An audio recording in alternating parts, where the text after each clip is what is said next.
Today I'm going to be doing something a little different. I want to insulate this ceiling in a lean-to extension, and it's a game of two halves. I'll just show you the other half. This is my living room ceiling up there, and I want to insulate that. I've got a plan in mind, and I'll show you the exterior. So we've got a front extension on, that's the hallway there, just about where the light goes, and then the living room and the garage. We're not going to be touching that, that's impossible to do, but it seems to be pretty cold in the hallway. We've always had cold temperatures, and the living room, I think there's room for improvement. So I've got reason to believe that there's nothing but a sheet of plasterboard effectively between this hallway and the outside world with a roof over it. So I'm going to drill a hole and find out. I'm going to drill a hole more or less central just to see if there is any insulation in there. It's something I need to find out.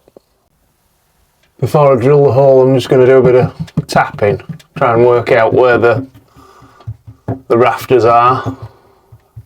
I think there will do. It sounds nice and hollow. So it's exactly as I thought. There is absolutely no insulation in there. I can't see anything in that hole. So I'll now fill the hole with my flexible friend. Don't want any unnecessary holes in the wall. Well, that should do it. We'll leave that to dry. Currently I've got a property which has got dry-lined walls, so dot and dab in other words, which gives a bit of a problem because if I put some insulation on here, it may bypass it via this plasterboard. So what I'm going to do is air seal it. So I'm thinking about cutting a channel with the angle grinder all the way around and putting a continuous ribbon of adhesive effectively in by means of expanding foam, as the building regulations stipulate. That in practice is not there or not done. I've got my angle grinder with a masonry blade in, and the plan's to get as high up to the top as I can within reason. Well, I've gone round with the angle grinder. It's not the particularly neatest job, but I have found a few big gaps, and I can actually feel a little draft here. We're just at the front. Do check for cables and pipes before you consider doing this, if you are considering doing this. So what we'll now do is we'll fill these gaps in. Well, I've got some expanding foam. I picked the type with the straw, as the gun's a bit bulky and can be a bit clumsy in a confined space such as this. So I'm just going to go around full circle. So I've now been round full circle, so that should prevent any thermal bypass when the insulation's fitted.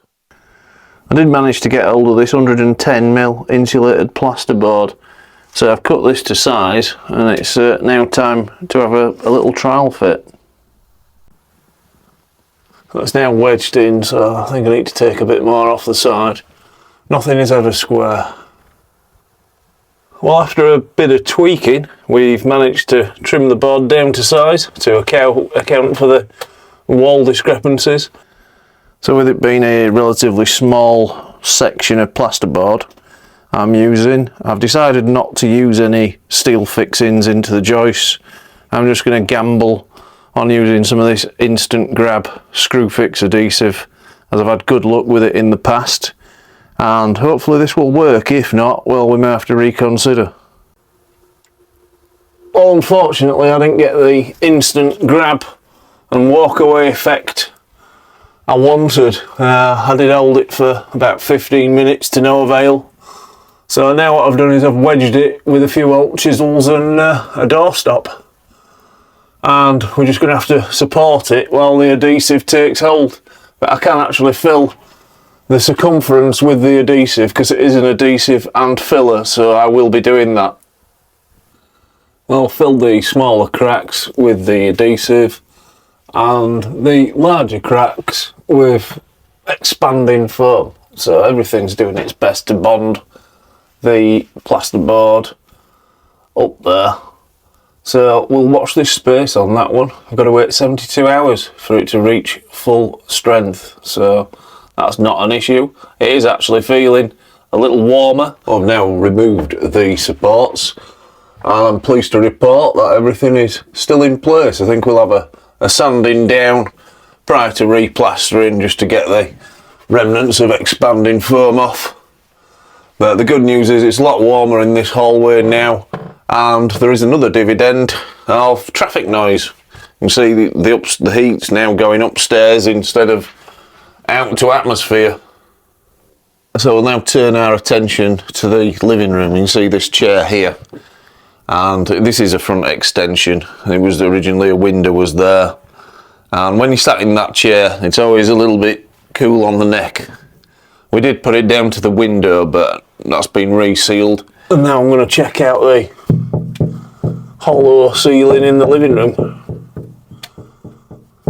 That looks like a good place. And it's exactly the same story. I can't feel any insulation in there. So we'll now get that all filled. I'll just go through some of the telltale signs that led me to take this course of action. Basically, if you put your hand on that ceiling, it was much colder than the ceiling in the living room. You may see the dirt around the edges. As warm air leaves the house, it leaves the dirt residue behind.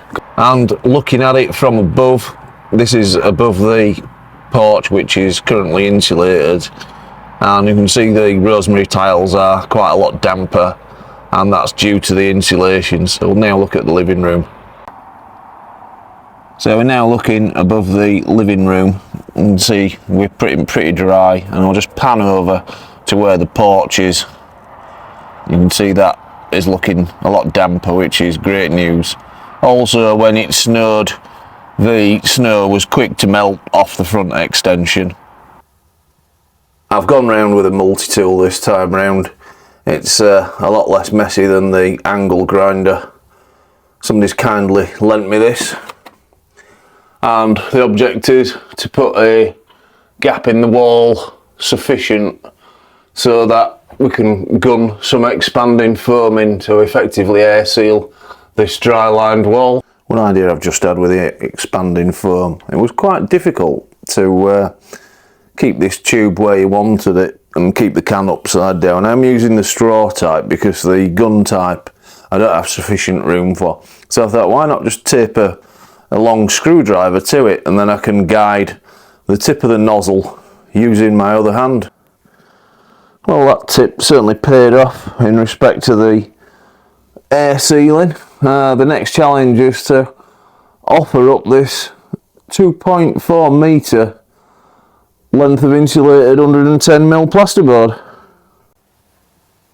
And that's as far as I've got so far. There's quite a bit of shaving off. We measured it accurately, but there's distortions. So I found an old plane comes in handy for just shaving a bit off the board. You can actually handle the insulation too. So we've got the adhesive on, and we're going to fit this. It's actually a nice tight fit up there actually, using exactly the same technique with the chisels and the wedges. So I've managed to secure this insulated plasterboard in exactly the same manner as the smaller piece, and it has made all the difference so far. We've had a bit of a clean up and replaced the furniture, and no longer is it drafty when sat there. And in total we have put just shy of 2 square metres of insulation into this property, and it has made all the difference. It's feeling warmer already, and we've got a nice silence about the room as we can no longer hear the traffic noise. The next challenge will be plastering the ceiling, but that's all for now. I have done quite a few interesting things to this property which you may not hear about conventionally, and I have got videos on this just here. Many thanks for watching. Why not subscribe?